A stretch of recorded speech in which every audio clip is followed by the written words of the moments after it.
오늘은 선지서로 읽는 요한계시록 3부 10강입니다. 다니엘 선지서 8장의 작은 뿔인 한 왕은 누구인가? 라는 제목으로 말씀의 은혜를 나누겠습니다. 다니엘 선지서에 보면은요,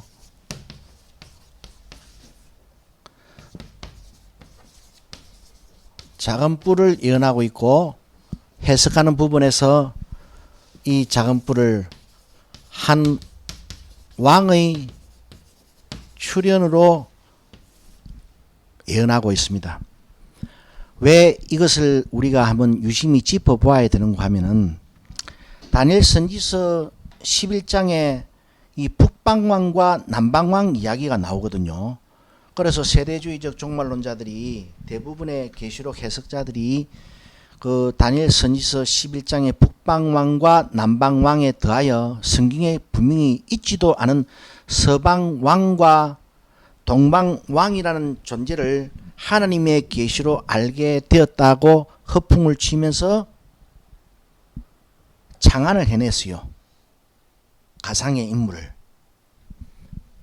그래서 이 다니엘 선지서 8장에서 이 한 왕의 출현을 예언을 하고 있는데, 그 예언하고 있는 그 한 왕이 누구인가?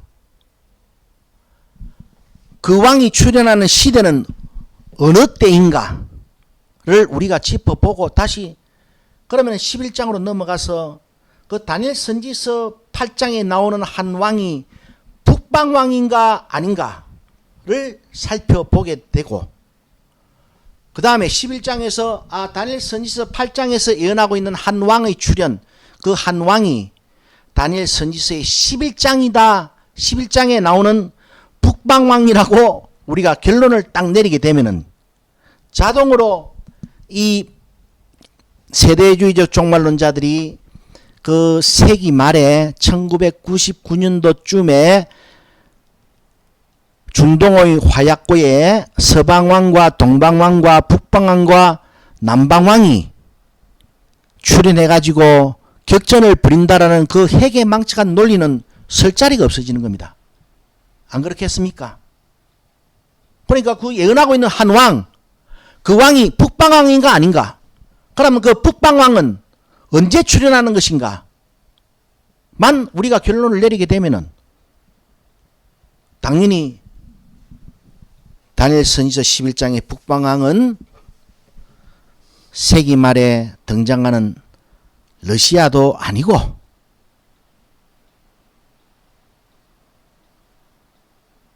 또 그들이 창안해낸 동방왕도 중공군이 아니다라는 결론을 확실히 내릴 수 있지 않을까 생각해 봅니다.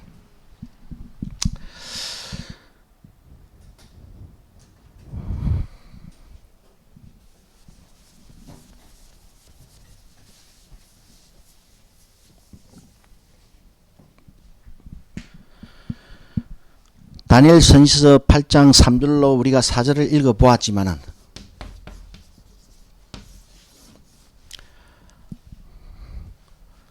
한 순양이 등장했습니다. 한 순양이 등장하고,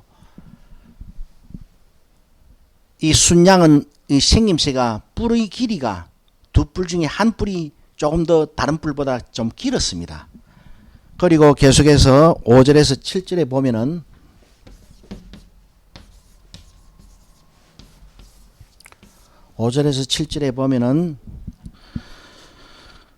두 눈 사이에 현저한 뿔이 있는 숫염소가 이제 등장을 합니다. 여기까지도 단절된 사건이 아니고 시간적으로 연속되는 사건입니다. 이거는 뭐 앞으로 100년 후에, 그러고 5, 7절은 앞으로 1000년 후에 일어날 사건을 지금 말해주고 있는 것이 아니고, 이 환상의 내용을 우리가 유심히 살펴보면은 한 순양의 출현과 뒤에 순염소의 출현은 시간상 단절된 시간상 공백기를 가진 그런 따로 떨어진 사건이 아니고 연속되는 시간 순서상에 나열되고 있어요. 그리고 계속해서 이제 보면은 그 8절에 보면은요, 이 순념소 이마 사이에 있던 그 현잔 뿔이 뽑혀버리고 그 뽑힌 그 뿔자리에 네 뿔이 자라납니다.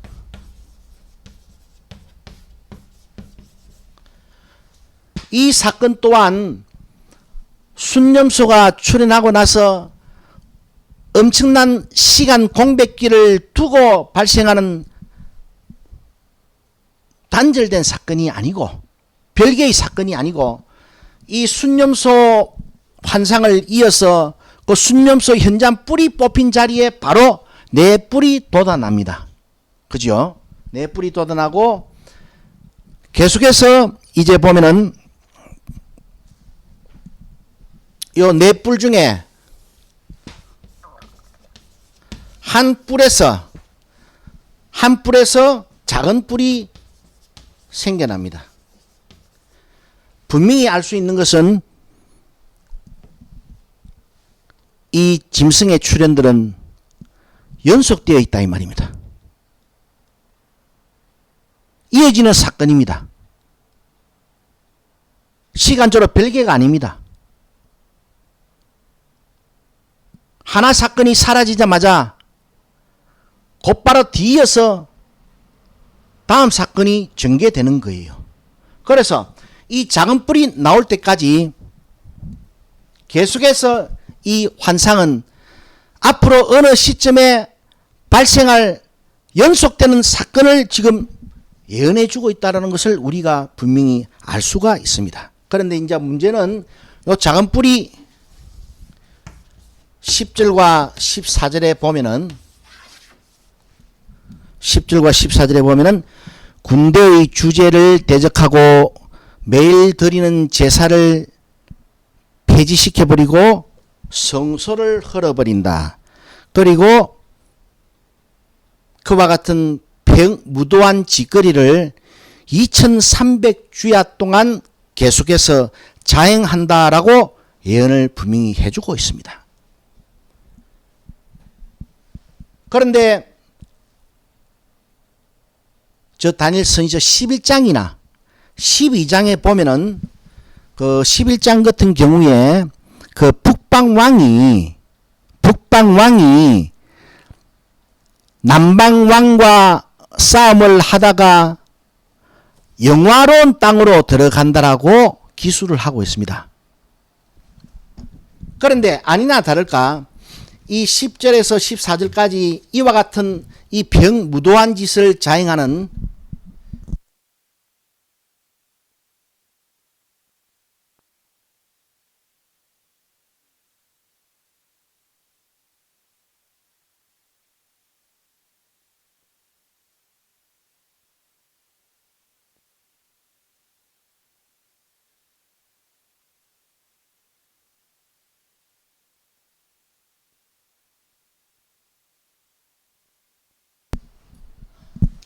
그런데 이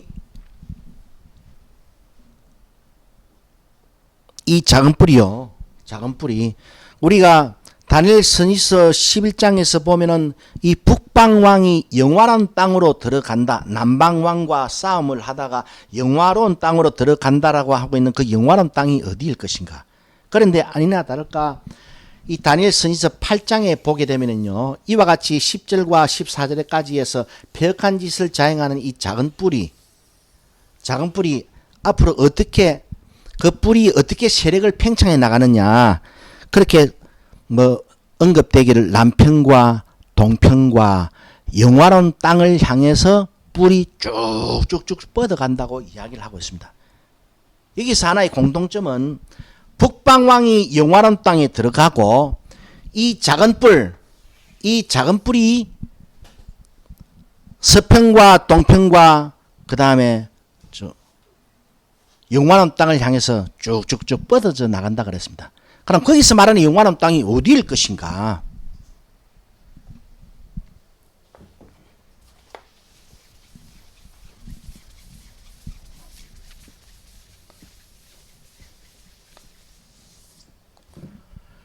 제가 다니엘 선지서 8장에서 예언하고 있는 이 작은 뿔이 만약에 다니엘 선지서 11장에 등장하는 북방왕이라고 한다면 다시 또 나아가서 그 북방왕은 언제 활동을 했는가? 어느 시대에 활동을 했던 것인가? 를 우리가 살펴보게 되면은 절대로 다니엘 선지서 11장에 남방왕과 북방왕에 더해서 동방왕과 서방왕이라는 가상의 존재를 만들어내는 일도 있을 수 없을 뿐더러 그리고 그 사건은 세기 말에 성취될 사건을 예언하고 있는 것이 아니다라는 분명한 결론을 내릴 수 있다라고 제가 말씀을 드렸습니다. 그리고 지금 여기서 순양에서 순념소 그리고 순념소 이마 사이에 있는 현잔 뿔이 뽑히고 다시 4개의 뿔이 생겨나고 그 4개의 뿔 중에 한 뿔에서 작은 뿔이 돋아 나가지고 그와 같이 영화로운 땅까지 세력 판도를 넓히는 그 환상은 아까도 말씀을 드렸지만 시간적으로 단절된 사건이 아니라 연속되는 사건이라고 분명히 말씀을 드렸습니다. 제가 이렇게 말씀을 드려도 너무나 확실할 것은 계속 이어지는 다니엘 선지서 8장 20절과 24절에 볼 것 같으면은 그 순양과 순념소와 4개의 뿔과 그리고 작은 뿔의 이 시간 연속되는 사건을 하나님께서 정확하게 예언을 해 주시고 계십니다. 예언을. 그래서 제가 다니엘 선지서 8장 20절로 24절의 말씀을 읽어 볼 건데 그런데 20절에서 24절까지 말씀해서 그 앞에서 3절에서 8절까지의 그 환상의 그림이 연속되는 사건인데 그 사건을 정확하게 그 20절에서 24절에서 해석을 해주고 있는데 그 바로 해석을 해주기 전에 바로 앞에 어떤 말씀이 있는가 하면은 19절에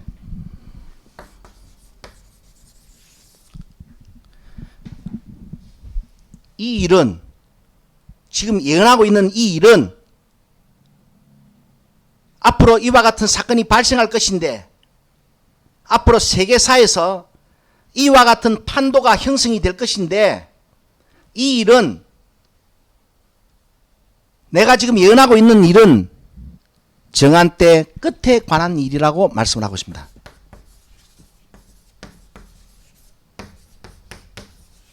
끝에 관한 일이다. 그래서 많은 사람들은 이 다니엘 선지서에서요 말세라는 말이 나오거나 끝이라는 말이 나오면 이거를 세기말로 전부 다 무조건 이야기를 했습니다. 문자만 보면은 이 정한 때 끝에 관한 일이라 그러니까 이게 좀 세기 말에 일어날 사건이구나. 그래가지고 11장으로 막 건너뛰면서 남방왕, 북방왕, 서방왕, 동방왕까지 만들어내었던 거예요. 하나님께서는 제가 이거 강의를 시작하면서 제가 제일 먼저 말씀을 드렸잖아요. 이 하나님의 예언의 신비인데 다니엘 선지서는 이 구약에 출현하는 작은 뿔, 신약에 출현한 작은 뿔, 이 두 존재에 대해서 그 두 존재가 등장하는 때를 꼭 동일하게 말세 지말 혹은 세상 끝이라는 말과 결부시켜 놓았습니다. 구약의 작은 뿔이 출현하는 것도 세상 끝의 일이고 신약의 작은 뿔이 출현하는 것도 세상 끝에 관한 일이다라고 말을 해놨단 말입니다. 바꾸어 말하면은 우리가 생각하는 이 끝이라는 것이 세기 말이 아니라는 것입니다. 그냥 구약의 작은 뿔이 출현하는 때를 신약의 작은 뿔이 출현하는 때를 하나님께서는 세상 끝에와 관련된 일이라고 언급을 했다고 해서 그것이 절대로 세기 말 1999년도쯤에 발생할 사건으로 이해를 하면 안 된다는 것을 제가 분명히 말씀을 드립니다. 구약의 작은 뿔과 신약의 작은 뿔이 출현한 시대는 나중에 살펴보면 알겠지만요. 거진 2000년의 시간 공백이 있습니다. 그래 되기 때문에 구약의 작은 뿔에도 종말이라는 말을 사용했고 신약의 작은 뿔에도 종말이라는 말을 사용했다라는 이 사실을 우리가 염두에 두고 20절과 24절의 말씀을 읽어보면은요. 그 3절에서 8절까지의 그 순양과 순염소와 현저한 뿔과 네 뿔과 작은 뿔 요 사건까지가 어느 시대에 발생할 사건이고 그 순양이 누구를 가리키며 순염소가 누구이며 라고 분명히 답을 딱 제시해놨단 말입니다. 그런데 그거는 눈여겨보지 않고 말입니다. 건너뛰어 가지고 1999년도 중공이 왜 나오고 러시아가 왜 나오고 이시제국이 왜 나오고 20절에서 24절에 딱 하나님께서는 이 세상 끝에 관한 일인데 내 정확하게 이 앞에 보였던 그 순양과 순염소와 현저한 뿔과 네 뿔과 작은 뿔의 그 환상을 내가 이제 설명을 해줄 것이니까 받아 적어라. 이렇게 알고 있으면 된다. 그렇게 말씀을 하시면서 답을 주셨단 말입니다. 그 답에 의하면은 20절과 24절의 말씀을 제가 읽어보면은 내가 본 바 두 뿔 가진 수양은 메대와 바사 왕들이고 자 수양은 누구라고 지금 답을 주고 있습니까? 메대와 바사 왕들이야. 메대와 바사 왕들이야. 그 다음에 21절에 털이 많은 수염소는 곧 헬라 왕이요. 헬라 왕이요. 누구도 아니다. 헬라 왕이다. 헬라 왕이다. 그리고 두 눈 사이에 있는 큰 뿔은 누군가 하면은 그 헬라 왕의 일대 왕이다 이 말입니다. 그래 바꿔 말하면은 이 현저한 뿔은 헬라 제국을 창시한 이시조선을 개국한 사람이 누굽니까? 이성계 아닙니까? 마찬가지로 헬라 제국을 개국한 사람이 누군가 하면 그 첫째 왕인데 그 첫째 왕이 현저한 뿔이다. 그 현저한 뿔은 누구다? 헬라 제국의 창시자. 헬라 제국을 개국한 사람이라고 친절하게 답을 주고 있잖아요. 여기서 제가 하나 더 언급한다 하면은 자 요래 살펴가다가 이 한 왕, 이 작은 뿔이 만약에 북방왕이라 하면은 요즘 세대주의적 종말론자들이 아직도 떨고 있는 그 북방왕이 러시아가 절대로 될 수 없는 거예요. 안 그렇습니까?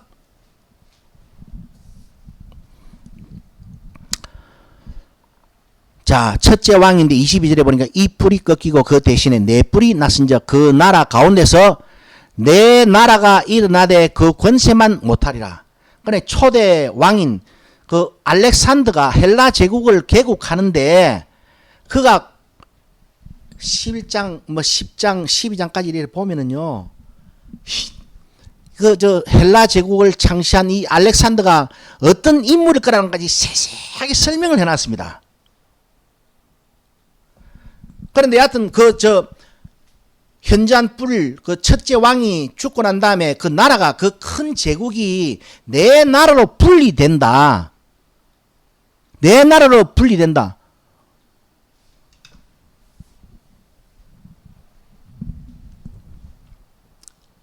누구에 의해서 내 나라로 분리되는가? 그것까지 다니엘 선지자는 또 소상하게 예언을 해놨습니다. 그러나 여하튼 그 네 뿔은 현저한 뿔이 뽑히고 순양에서 수염소에서 현저한 뿔이 뽑히고 네 뿔이 돌아났는데 그 네 뿔은 그 숫염소의 나라가 첫째 왕 알렉산더 대왕이 죽고 그 나라가 사후에 네 조각으로 나누어진다. 네 조각으로 나누어진다. 여기서 우리는 이제 북방왕과 남방왕의 근거를 잡을 수가 있는 거예요. 그러나 그 네 나라로 분리되고 나서는 그 헬라 제국의 초대 왕인 알렉산더가 통치할 때보다는 그 제국의 위세가 영 세력이 약화될 것은 자명하지 않습니까? 그죠? 그래, 그것까지 22절에 예언을 해놓고, 이 23절에 뭐라 해놨는가 하면, 이 네 나라 마지막 뒤에, 23절에, 이 네 나라 마지막 뒤에, 아까 그 다니엘 선지서 8장 3절로 8절 말씀까지 해서는 현잔 뿔이 뽑히고 네 뿔이 생겨나고 네 뿔 중에 한 뿔에서 작은 뿔이 돋아난다 했는데 건너뛰어서 어떻게 해석을 해주고 있는가 하면 그 한 뿔에서 생겨난 그 작은 뿔은 이 네 나라 마지막 뒤에 벽자들이 가득할 자움에 등장하게 될 한 왕이다라고 23절이 딱 정확하게 찝어주고 있어요. 쪽집게 답안을 제시하고 있습니다. 아, 요 작은 뿔 한 왕은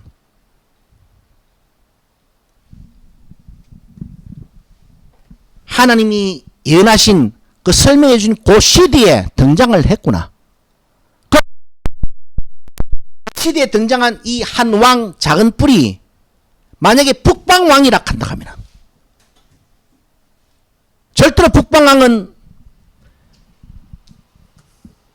하나님이 예언한 지금으로부터 과거에 그 시대에 존재했던 인물이지 세대주의적 종말론자들이 떠드는 것 매치로 1999년도쯤에 중동의 화약고에 집결할 러시아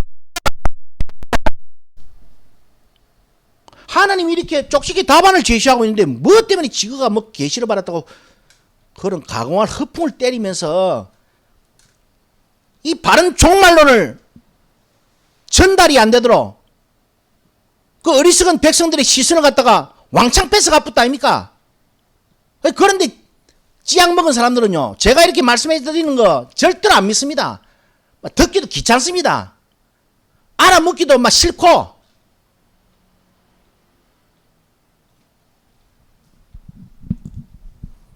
그래, 그놈들이 무슨 짓을 했다?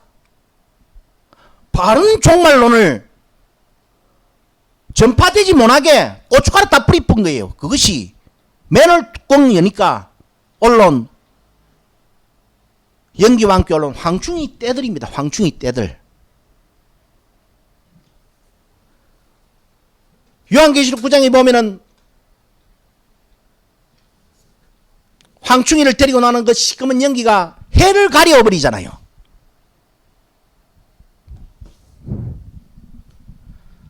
주님이 오실 때까지 씨알도 안 먹힙니다. 그러나 주님이 오시고 나면은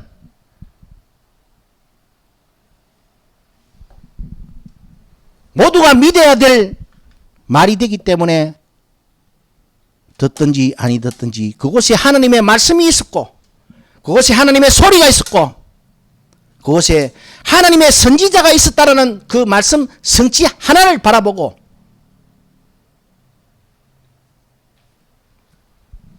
이 시간까지 한 문도 굴절됨 없이 하나님의 말씀을 전해오는 겁니다. 그래서 그 23절에 이 한 왕이 그 작은 뿔은 한 왕이다. 그 왕은 얼굴이 아주 엄장한 것이 아주 잽실하게 생겨가지고 괴율에 굉장히 능하고 사기꾼이다 이렇게 딱 표현까지 해놨어요. 역대 왕들의 행적을 기록해놓은 그 사설을 DB 보면은요, 야가 꼭 인간성이 그랬어요. 행적이 꼭 꼴꼴하게 가지고 기회주의자고 어째 그렇게 그 특이한 행태까지 다 예언을 해놨는지 기가 막힙니다. 자, 24절에 그 권세가 강할 것이나 자기의 힘으로 말미암은 것이 아니며 그가 장차 비상하게 파괴를 행하고 자의로 행하여 형통하며 강한 자들과 그리고 뭐라고 해놨는가 하면 거룩한 백성을 멸하리라. 거룩한 백성을 멸한다. 이제 계속해서 25절에 읽어보면 그가 꾀를 베풀어 제 손으로 계율을 이루고 마음에 스스로 큰 체하며 또 평화한 때에 많은 무리를 멸하며 또 스스로 서서 만왕의 왕을 대적할 것이나 그가 사람의 손을 말미암지 않고 깨어질 것이다. 라고까지 그의 비참한 말로까지 정확하게 이렇게 예언을 해놓고 있는데 배에 창자에 구두기가 생겨가지고 내장이 썩어가 죽은 사람이 딱 성경에 두 놈이 나오는데 요 놈이 그렇게 뒤졌고 그것도 사도행전에 보면은 헤롯 일파의 왕 있지요. 그게 하나 내장이 썩어 죽었어요. 그런데 이 사람의 말로까지 정확하게 이렇게 예언을 하고 있습니다.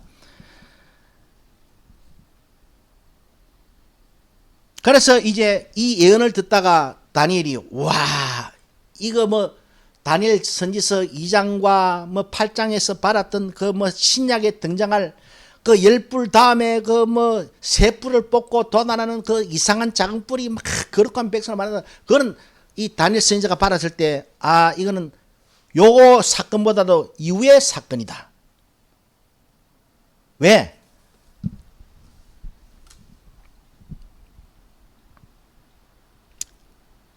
다니엘 선지서 8장 19절에 보면은 이 하나님께서 다니엘 선지자에게 이렇게 말씀을 하십니다.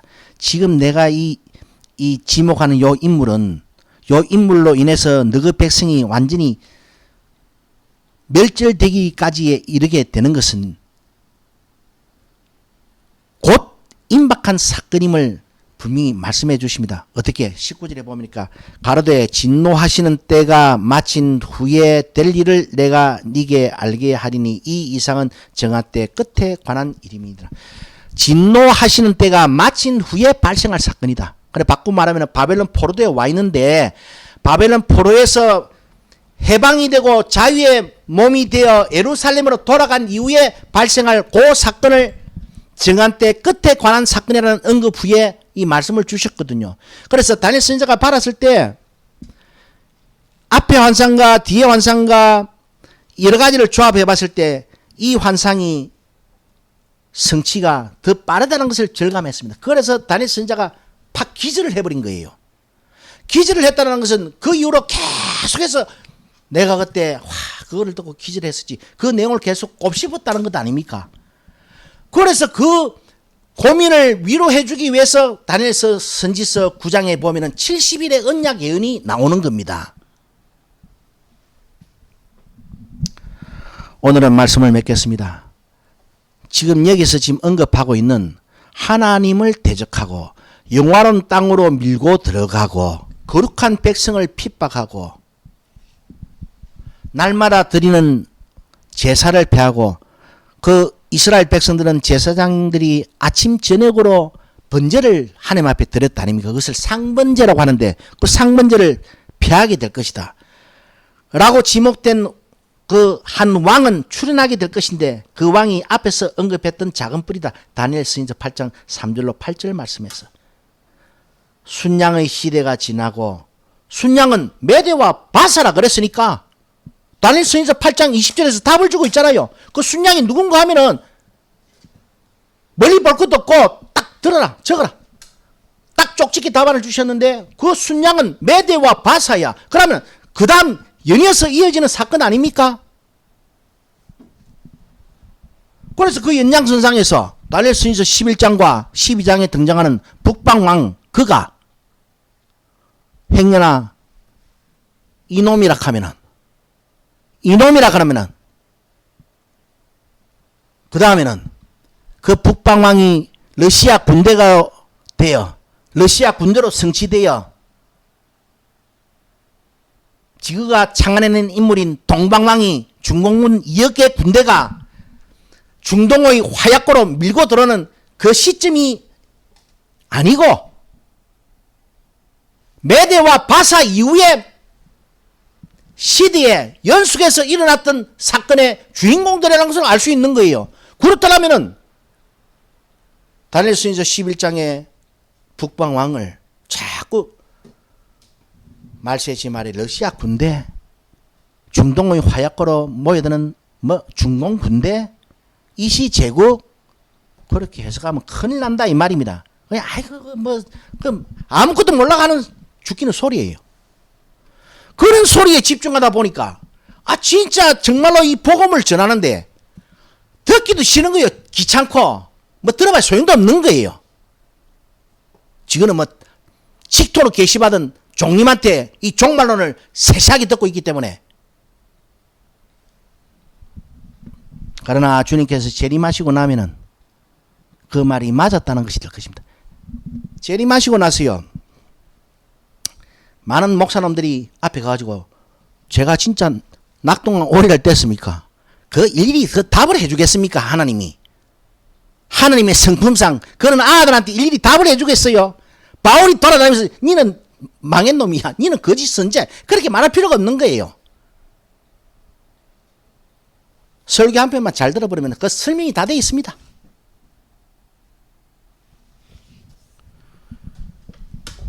계속해서 11장까지 다음 시간에 살펴보면서 선지수로 읽는 요한계시록 3부를 마쳐 가도록 하겠습니다. 기도 올리겠습니다.